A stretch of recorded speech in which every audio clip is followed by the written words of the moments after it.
இந்த படத்தை பொறுத்தவரை உமா மகேஸ்வரன் நமக்கு ரொம்ப அழுத்தம் கொடுக்குறாங்க, இந்த படத்தை வரவிடாம தடுக்கிறாங்கன்ட்டு தானா விஜய் தரப்பே யோசிச்சுக்கிட்டு நீதிமன்றத்தில் போய் சிக்கிக்கிட்டாங்களா தேவையில்லாம?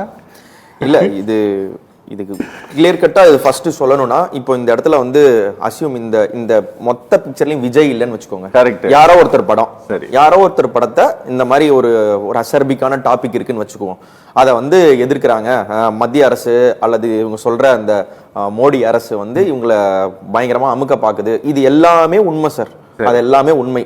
ஆனால் விஜயை எதிர்க்கக்கூடிய அளவுக்கு, அதுவும் மத்திய அரசு வந்து விஜயை எதிர்க்கக்கூடிய அளவுக்கு விஜய் இது வரைக்கும் என்ன பண்ணிட்டாருன்னு தெரியல.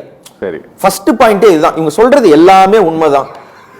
ஒரு நடிகருக்கான செகண்ட் அமெண்ட்மெண்ட் ரைட்ஸ் மாதிரி ஆர்டிகல் 19 படி அவருக்கு கருத்து சுதந்திரம் இருக்கு, உரிமை இருக்கு, இது உண்மை. நடிகருக்கு இல்லை, எல்லாருக்குமே இருக்கு. சார் சொன்ன மாதிரி அவங்களுக்கு கருத்துரிமை அதிகம் அப்படிலாம் கிடையாது. கருத்துரிமை எல்லாருக்குமே சமமா இருக்கு. எல்லா நடிகருக்குமே இருக்கு, நடிகைக்கு இருக்கு, அங்க இருக்கக்கூடிய லைட்மேன்ல இருந்து கேமராமேன்ல இருந்து எல்லாருக்குமே இருக்கு. ஆனால் இதெல்லாம் எப்ப ட்ரூனா, உண்மையிலேயே விஜய் வந்து மிக காட்டமாக மத்திய அரசையோ பாஜகவை எதிர்த்திருந்து உண்மையிலேயே இவங்களுக்கு அவர் பொலிட்டிக்கல் ரைவலா இருந்திருந்தார்னா இவங்க சொல்ற எல்லாமே சரி. இப்போ அப்ப நடந்துகிட்டு இருக்கிறது என்னன்னு பாத்தீங்கன்னா, இந்த பிராங்க் ஷோல நடக்கும் இல்லைங்களா? பிராங்க் ஷோல வந்து சாதாரண பொதுமக்கள் நின்றுட்டு இருப்பாங்க, திடீர்னு 2 பேர் சண்டை போட்டுப்பாங்க. எதுக்கு என்னன்ற அந்த ஒரு மொமெண்ட்ரி பேனிக்ல வந்து யார் அடிக்கிறா, என்ன நடக்குதுன்றது புரியாத ஒரு பேதலிப்பு நிலை வரும் இல்லையா? அந்த நிலையை வந்து மக்களுக்கு கொடுக்கணும். ஏன்னா இதற்கு காரணம் என்னன்னா, இவர்தான் வந்து மிக பயங்கரமாக பாஜகவை எதிர்க்கிறார். பாஜகவுடைய நம்பர் 1 எதிரி இவர்னா, இவர் தான் ஃபேஸ் ஆஃப் ஆன்டி பிஜேபி இன் தமிழ்நாடுன்னு சொல்லி கிளவராக விஜயை பொசிஷன் பண்றதுக்காக நடத்தப்படும் பாவலா சண்டை இது. இதனோட லிட்டிகேஷன்ஸ் எல்லாமே நான் ஒத்துக்கிறேன் சார். இவங்க சொல்ற அந்த ப்ராசஸ் இருக்கு, அந்த ப்ராசஸ்க்கு நிறைய பாட்டில் நெக்ஸ் வைக்கிறாங்க, இந்த அப்லோடிங்ல பிரச்சனை இருக்கு, இது எல்லாமே ஒத்துக்கிறேன். இது ஒரு WWFல பாத்தீங்கன்னா இந்த அண்டர்டேக்கர் சண்டை போடுவாரு, ராக் சண்டை போடுவார், நிஜம் நம்புவோம். அது எல்லாமே ஒரு கேர்ஃபுல்லி கோரியோகிராஃப்டு ஒரு ஸ்போர்ட்.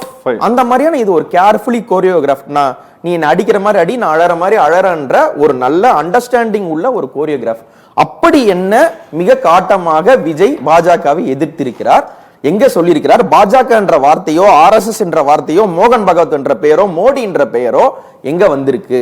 ஸ்டாலின் பேர் வந்த அளவு கூட இதுல வரலன்னும் பொழுது இது என்ன ஆகுதுன்னா, ஆன்டி டிஎம்கே ஓட்டு எல்லாத்தையுமே வந்து விஜய் வந்து ஒரு மாதிரி நல்லிஃபை பண்றாரு. இது வந்து அட்வான்டேஜ் டிஎம்கே ஆகுதா? சரி, அப்ப என்ன பண்ணலாம்? உங்களுடைய ஓட் பேங்க் வந்து மிக பயங்கரமா வந்து ஆன்டி பிஜேபியோட ஓட்டு, ஆன்டி பிஜேபினாலே பிஜேபி எதிர்க்கக்கூடிய முகமாக திமுக இருக்கா? இதை வந்து நல்லிஃபை பண்றதுக்கு என்ன பண்ணுவோம்? திமுக எல்லாம் அங்க கிடையாது, விஜய் தான் பயங்கரமா எதிர்க்கிறாரு, நீங்க ஒண்ணு இவ்வளவு நாள் எதிர்க்கல, இங்க பாரு எங்க படத்துக்கே எவ்வளவு பெரிய எதிர்ப்பு வருது.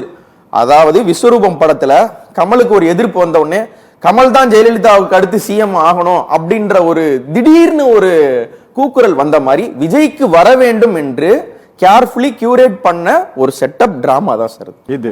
100%. ஓகே, இந்த டிராமாவை இப்படி செய்வதன் மூலம், இந்த டிராமா செய்யறாங்கன்னு வச்சுக்கோங்க, இதுக்கு பிஜேபியும் சப்போர்ட் பண்ணுதா, சிபிஎஃப்சியும் சப்போர்ட் பண்ணுதா?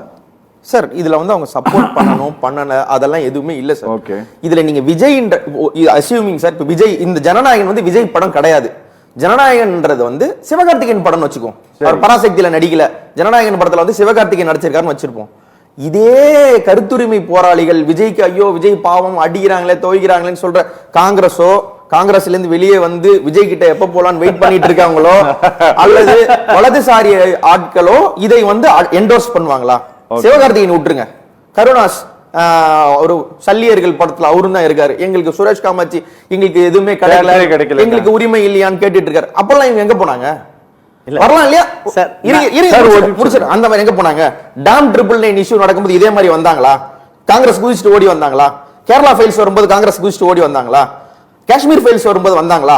விவேக் ரஞ்சன் அக்னிஹோத்ரி படம் வரும்போதெல்லாம் வராதவர்கள் மத்திய அரசை எந்த விதத்தில் ஜனநாயகன் எதிர்க்கிறது? மத்திய அரசுக்கும் ஜனநாயகன் படத்துக்கும் என்ன எதிர்ப்பு இருக்கு? பொதுவா சொல்றாங்க, நேரடியா இருக்கா? ஒரு இந்திய எதிர்ப்பு இருக்கிற அளவுக்கு, இந்தி திருப்பி எதிர்ப்பு இருக்கிற அளவுக்கு ஜனநாயகன் படத்துல என்ன இருக்கு? ஒண்ணுமே இல்ல. அப்போ ஒண்ணுமே இல்லாத ஒன்றை இவர்தான் பயங்கரமா அடிக்க போறவரு, பயங்கரமா குத்த போறவரு. இவர்தான் அந்த படத்தை ரிலீஸ் இல்லன்னு சொல்லும்போது எப்படி நீங்க பார்க்காதே? ட்ரெய்லர்ல என்ன இருக்கு சார்? முன்னோட்டம்ன்றது அதுதான் சார். படத்தில் என்ன இருக்குன்றது. இப்ப கார்ட்டூன் படங்கள் அது பக்தி படமா திருவிளையாடல் மாதிரி கிடையாது. அதுல வந்து ஒரு ஆக்ஷன் மூவி, அதுல சொல்லப்பட்டதுல ஒண்ணுமே கிடையாது. இன்னொன்னு பகவான் கேசரி ரீமேக்னு எல்லாருக்குமே தெரிஞ்சு போச்சே. பகவான் கேசரியிலே ஒண்ணும் இல்லைன்னும் பொழுது பகவான் கேசரியில இருந்து ரீமேக் பண்ணக்கூடியதுல மட்டும் என்ன புரட்சிகரமான டிமானிட்டைசேஷன் எதிர்த்த வசனங்கள்லாம் அதுல இருக்க போதா? விஜய் அக்னி படத்துல இருக்கிறது கூட விஜய் படத்துல கிடையாது. இப்படி இருக்கும் பொழுது இந்த சண்டையை வந்து ஒரு பாவலாவாக யூஸ் பண்ணி விஜயை பொசிஷன் பண்றது என்ன, டிஎம்கேவை விட அதிகமாக பாஜகவை எதிர்ப்பவர் இவர்தான். பாஜகவுக்கு உண்மையான எதிரி திமுக கிடையாது. பாஜக வந்து விஜயை கண்டு அஞ்சுகிறது. ஒருத்தர் it's not easy being Vijay, it's not easy being Vijay, ரஜினியின் கஷ்டம் ரஜினிக்கு தான் தெரியும்னு விகடன்ல எழுதின மாதிரி விஜயின் கஷ்டம் விஜய்க்கு தான் தெரியும்னு சொல்லி இவர்தான் நாங்க எதிர்க்க எங்க எதிரி இவருதான் அப்படின்னு சொல்லி கொண்டு வந்து நிறுத்துறது. பிருத்திவிராஜனுடைய இயக்கத்துல இப்ப சமீபத்துல ஒரு படம் இதே மாதிரி ஒரு பெரிய பேன் இண்டியா பிலிம் வந்தது, எம்புரான், உங்களுக்கு தெரியும். அந்த படம் சென்சார் ஆகி வெளியில வந்துருச்சு. படத்தோட ரிலீஸ் டேட் அனௌன்ஸ்மெண்ட் பண்ணிட்டாங்க. வெறும் ட்ரெய்லர் வந்ததுன்னு அந்த ட்ரெய்லர்ல இடம்பெற்ற தூர்தர்ஷன்ல இருக்கக்கூடிய 2 நொடி காட்சி, 2 கிளிப்பு, அதை பார்த்துட்டு இந்தியா முழுவதும் இருக்கக்கூடிய சார் மாதிரி இருக்கக்கூடிய ரைட் விங் ஆட்கள் கொதின்னு கொதிக்கிறாங்க. ப்ரொடக்ஷன் கம்பெனி தானா போய் தேங்க்ஸ் கார்டு போட்டிருந்தாங்க. சுரேஷ் கோபி மினிஸ்டர் பேர்ல தேங்க்ஸ் கார்டு வர தூக்குனாங்க. 23 கட்டு பண்ணாங்க அதுல, சரியா? அதே போல அன்னபூரணின்ட்டு ஒரு படத்தை எடுத்தாங்க. அந்த படத்தை ஓடிடியில முடக்கியே விட்டாங்க என்ன, சரியா? இதெல்லாம் யார் குரல் கொடுக்கிறார்கள்ங்கிறத பொறுத்து சிபிஎஃப்சி எப்படி ஃபங்க்ஷன் பண்ணுதுன்ட்டு. எம்ஐபி முடக்கினது ஓடிடியில் அந்த படத்தை. அதுபோல இந்த புகாரின் பேர்ல central board of film certification காட்டக்கூடிய அந்த கவனம் இருக்குல்ல, அது கொஞ்சம் கூடுதலாக இருக்கிறதா இல்ல நீங்க சொன்னது போல இது டிராமா தான்? சார், இது டிராமான்றது எந்த அளவுக்கு உண்மையோ கூடுதலா இருக்குன்றதும் உண்மை. சரி, ஏன் அந்த கூடுதலா இருக்குன்னா இது ஒரு பொலிட்டிக்கல் ஆர்ம் ட்விஸ்டிங் இருக்குதான். ஓகே, இதுல எங்க டிஃபர் ஆகுனா டக்குன்னு பார்க்கும்போது கான்ட்ராடிக்டிங்கா பேசுற மாதிரி இருக்கும். ஆனா இதுல எங்கன்னா தே தாட் நாம வந்து பாஜகவை விமர்சிக்காம ரொம்ப ஒரு மென்போக்கோட போறதுனால நம்ம பாஜகவோட அலை, அதனால நம்மளை வந்து ரொம்ப ரெஸ்பெக்ட்ஃபுல்லா நடத்துவாங்க. ஒரு ஸ்பாரிங்கா இருந்தாலும் ஒரு செட்டப் டிராமாவா இருந்தாலும் ஒரு ஃபேர் ஃபைட் மாதிரி காட்டுவாங்க. கிடையாது. பாஜகவுக்கு வந்து யாருமே வந்து சமமான எதிரியும் கிடையாது, சமமான நண்பனும் கிடையாது. ஓகே, நீ எனக்கு கீழே இரு, நீ எதிரியா இருந்தாலும் எனக்கு கீழே இரு, நீ நண்பனா இருந்தாலும் எனக்கு கீழே இரு அப்படின்றது தான் ஒன்று. எல்லாரும் சொல்றது வந்து விஜய் வந்து ஒரு அடுத்த பவன் கல்யாண் மாதிரி இல்லை. பாஜக இதை நைஸா எங்க நவுத்தி கொண்டு போறாங்கன்னா, எல்லாரும் விஜய் ஒரு பவன் கல்யாண் மாதிரி அப்படின்னு சொல்லிட்டு இருக்கிற டைம்ல இவங்க மெல்ல மெல்ல மெல்ல விஜய் வந்து ஒய்எஸ் ஜெகனோடைய இடத்துக்கு கொண்டு போய் நிறுத்துறாங்க. அதாவது ஏதாவது ஒரு நேரடியாக விமர்சிக்காத, காட்டமாக பாஜகவை கண்டிக்காத, பாஜக கொண்டு வர்ற பில்லை வந்து பெருசா எதிர்க்காத ஜெகனை வந்து ஒரு ரைடு, ஆர்ம் ட்விஸ்டிங் அந்த எப்படி பண்ணாங்களோ அந்த பொசிஷன்ல வந்து விஜய் இருக்கணும்ன்றது இவங்களுடைய எண்ணம். அந்த ஒரு இதற்கு இவங்க நகர்த்தி கொண்டு போறது வந்து உண்மை.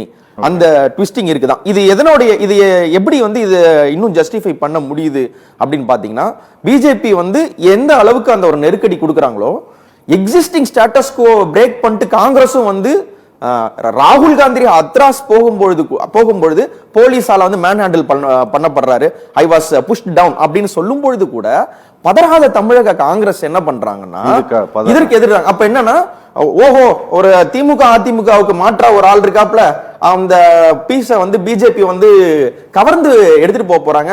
வேணாம் உங்களுக்கு பிஜேபி கிட்ட இருந்தா இதுல சப்போர்ட் கிடைக்காது, நாங்க இருக்கோம் வாங்க. பிரஜாராஜ்யம் கட்சி தொடங்கி தனியாவர்த்தனம் பண்ண சிரஞ்சீவிய அதுக்கப்புறம் பார்ட்டி உள்ளே கூட்டு வந்த மாதிரி ஒய்எஸ் ஜெகனாக மாத்த பாஜக எப்படி ட்ரை பண்ணுதோ ஒரு சிரஞ்சீவியா மாத்திரணும்ட்டு காங்கிரஸ் ட்ரை பண்றாங்க. சோ இந்த ஸ்டேல்மேட்ல வந்து பாஜக எந்த அளவுக்கு விஜயை புஷ் பண்றாங்களோ காங்கிரசும் அதை நோக்கி புஷ் பண்றாங்கன்றது உண்மை. இதுல திரும்பவும் சொல்ல வர்றது என்னன்னா, தமிழக வெற்றி கழகம் ஒரு ஸ்டேட் பார்ட்டி. அந்த ஸ்டேட் பார்ட்டிய அதிமுகவை பாஜக கண்ட்ரோல்ல எப்படி வச்சிருக்கணும்னு நினைக்கிறாங்களோ, திமுகவை முந்தைய காலங்களில் காங்கிரஸ் எப்படி கண்ட்ரோல்ல வச்சிருந்தார்களோ அதே போல் இந்த ஸ்டேட் பார்ட்டியை நாங்க வந்து கண்ட்ரோல்ல வச்சிருக்கணும் அப்படின்னு சொல்லி காங்கிரசுக்கும் பாஜகவுக்கும் ஒரு பகீரத பிரயத்தனம் இருக்கு. ஓகே இந்த வாதங்கள் எல்லாம் இவங்க வைக்கிறாங்கல்ல, இந்த போர்டு வந்து தனித்த அதிகாரம் கொண்டது சார், இதெல்லாம் ஹைகோர்ட்ல சொல்லவே இல்லை, இதுக்குள்ள யாருமே இன்வால்வ் ஆக முடியாதுன்னு சொல்லிட்டு இது எல்லாம் கேட்கறதுக்கு நல்லா இருக்கு. இது நிஜமாலுமே இது சார், இது அவர் அந்த காலர் கேட்ட क्वेश्चनல சொல்றேன், நேரடியான எதிர்ப்பு இதுவரைக்கும் விஜய் பதிவு பண்ணவே இல்லை. ஃபர்ஸ்ட் ஆஃப் ஆல் அது இல்லவே இல்லை. அண்ட் தென் எதன் அடிப்படையில் நேரடியான எதிர்ப்பு இல்லனா, திருமாவளவன் சொல்ற அந்த சனாதன எதிர்ப்பு, உதயநிதி சொல்ற சனாதன எதிர்ப்பு எதுவுமே கிடையாது. இன்னும் சொல்ல போனா திருப்பரங்குன்றம் தீப இஷ்யூ நீங்க விட்டுருங்க. இதே திருப்பரங்குன்றத்துல பாஜக, அதிமுக எல்லாம் ஒண்ணு சேர்ந்து அறிஞர் அண்ணாவை, அதாவது சொல்லல கொள்கை தலைவர்னு அண்ணா வழியில் நாங்க நடக்கிறோம் சொல்ற அண்ணாவை அவதூறாக பேசும்பொழுது கூட இப்படி செய்யும் பாஜகவை வந்து நான் வன்மையாக கண்டிக்கிறேன் அப்படின்றத நேரடியாவே சொல்லல என்னும் பொழுது இவர் வந்து ஒரு செல்ல பிள்ளையா தான் இருக்கிறார். அப்போ ஏன் வந்து இதை அலோவ் பண்றாங்க அப்படின்னா, இந்த மாதிரி நீங்க தீவிரமா நீங்க விஜய் நீங்க எதிர்க்கிற மாதிரி ஒரு பாவலா காமிச்சீங்கன்னா ஆட்டோமேட்டிக்கா விஜய் பின்னாடி ஒரு மைனாரிட்டி ஓட் கன்சாலிடேஷன் நடக்கும். திமுகவுடைய ஸ்ட்ராங் பாஸ்டியனா இருக்கக்கூடிய மைனாரிட்டி ஓட்டு விஜய்க்கு போனா திமுகவுக்கு இதுதானே. சோ அப்ப இத நம்ம புஷ் பண்ணுவோம்னு சொல்லி பண்றது. இப்போ வேர் விஜய் வென்ட் ராங்னா, இப்ப எடப்பாடி பழனிசாமி வந்து இத முடிச்சிரேன் சார், முடிச்சிரேன். ஏன் வந்து இங்க பிரச்சனைனா, இவர் என்ன நினைச்சார், எல்லாமே ரொம்ப ஈஸியா இருக்கும், பாஜகவை விமர்சிக்காம விட்டு அவங்க விட்டுருவாங்க. கிரஹாம் ஸ்டெயின்ஸை ஹேண்டில் பண்ண ரைட் விங்கர்ஸும் ஃபாதர் ஸ்டான்சாமியை ஹேண்டில் பண்ண ரைட் விங்கர்ஸும் விஜய் மட்டும் எப்படி ரொம்ப பாலிஷா விட்டுருவாங்களா? அந்த பாயிண்ட்ல இருந்து பார்க்கும்போது அடுத்து எங்க போகும்னா, இந்த பஸ்ல எல்லாம் வந்து இந்த கார்டை எடுத்துட்டு வருவர், ரொம்ப கஷ்டப்படுறவர், இவரை எப்படியா சப்போர்ட் பண்ணுங்க அந்த டோன்ல என்னன்னா, விஜய் எவ்வளவு கஷ்டப்படுறாரு பாத்தீங்களா, ஒடுக்கப்படுறாரு பாத்தீங்களா, தமிழனா இருந்தா விஜய் சப்போர்ட் பண்ணார், ஸ்டாலின் ஏன் இன்னும் சப்போர்ட் பண்ணலன்னு அந்த பக்கம் நகர்த்தி கொண்டு போறதுக்கான கிளவர் மூவ் தான் இது.